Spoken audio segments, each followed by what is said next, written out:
Hello guys, in this video I am going to show you how to set a password to your Microsoft list that you have created via the office.com website.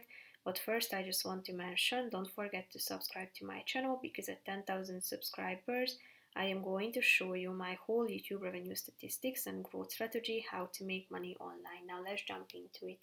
First of all, open the website and create your document. And when you are done, you should tap on this share button at the top of the screen in the middle, and after that you should wait a few seconds till it loads. Then tap on this button below the link.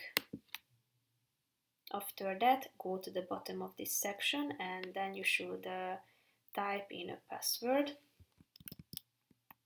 that you would like to set. Then click on the apply button and then your password will be added to your document. So that's pretty much it for this video, guys. See you in the next one. Bye bye.